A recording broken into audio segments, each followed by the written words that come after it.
most cosmopolitan city, lying between two beautiful harbours, is built on a ring of old volcanoes. But the explosive activity there today is not volcanic. 1 New Zealander in every 5 lives in metropolitan Auckland. 10,000 new citizens arrive every 12 months. In 5 years' time, it's estimated that Auckland will be the home. 7 decks, this will serve the central shopping and business area. The design of several of these new buildings is interesting. The uptown one has a continuous ramp, and the one in Albert Street will have 8 decks. There's a feeling of restless energy in Auckland today. Looking down, one sees pneumatic drills and the net of steel reinforcing. And glancing upward, giant cranes waiting to pick up the hoppers of cement as the only hospital of its kind in the country takes shape. Auckland businessmen raised £100,000 for a chair of obstetrics and gynecology. And in this magnificent building, beside acres of parkland, postgraduate courses will be available to doctors. New blocks of flats can be seen in other parts of the city among the trees. Aucklanders don't often speak of their trees, but to a visitor, the metropolitan area appears to be half rooftops and half trees.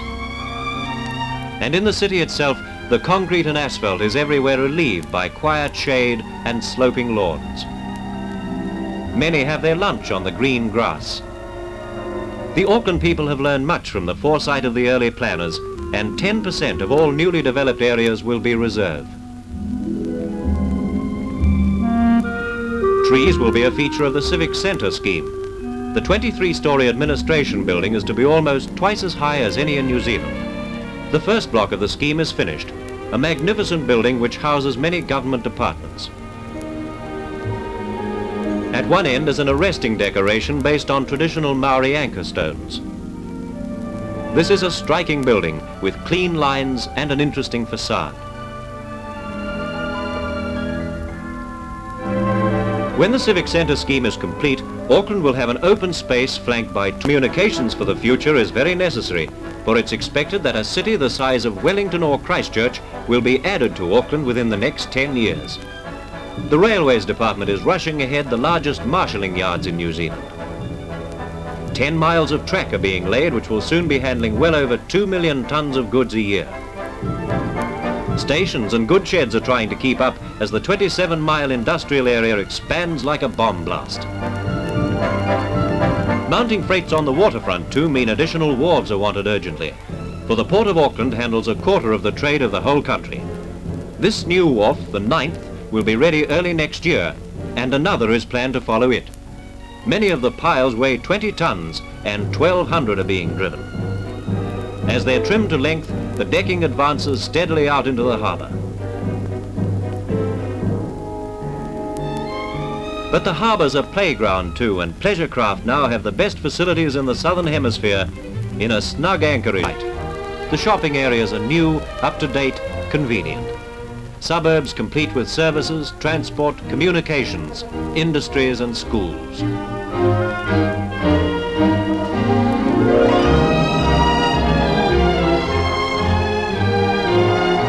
The road gangs move further and further into the country. Auckland's fortunate in having room to grow. A curb in a paddock's almost a symbol of what is happening everywhere. And following the roads come the houses. New suburbs are being built from scratch.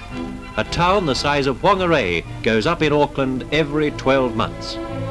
In 1959, more houses were built than in Wellington, the Hutt, Dunedin and Christchurch combined.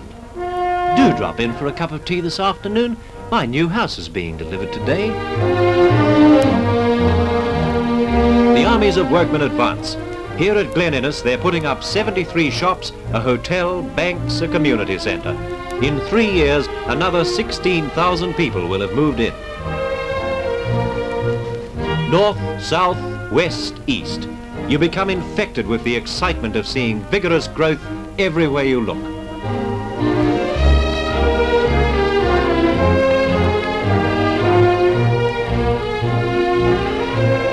Beyond the Tamaki, there will soon be another 4,600 house units, 40 acres of industry, 12 schools, commercial and shopping areas.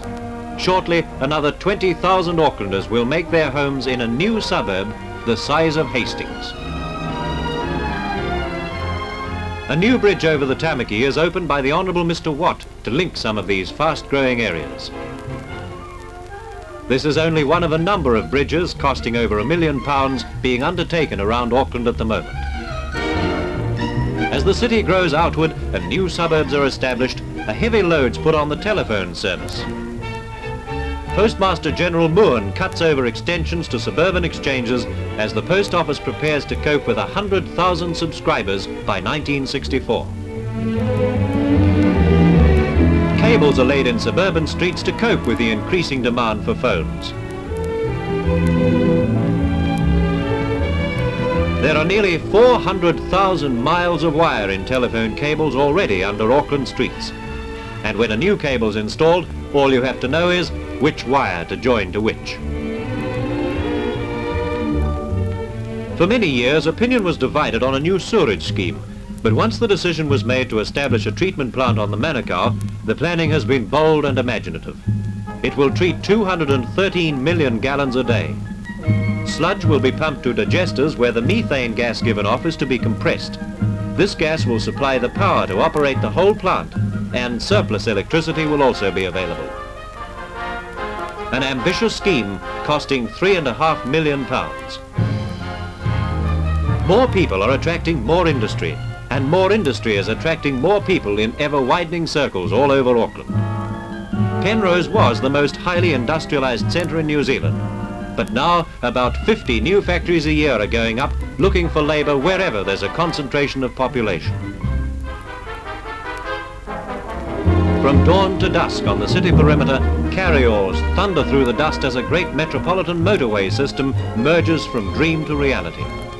To carry fast traffic into and through a city as big as Auckland's becoming, a vast and audacious motorway plan is necessary. First, the present North-West motorway is being widened and extended. Then, through the red volcanic rock at Penrose, the Great Southern Highway is being pushed on toward the city. Bypassing industrial areas, leaping across subways and bridges, it will carry traffic toward the heart of the metropolis. The southern motorway will sweep up over Broadway at Newmarket, go down under Mountain Road. A tunnel will take it beneath Simon Street, and it will come out in the great roundabout in Newton Gully. From here, one branch swings away to join the northwest route, and another curves towards the sea on a tremendous viaduct over Victoria Park, where the foundations are being drilled. Here, this branch will join the approaches to the Harbour Bridge. When this scheme is completed, traffic may travel at 50 miles an hour in any direction right across the city. This speeding up and development, this building and expansion can be seen throughout New Zealand today.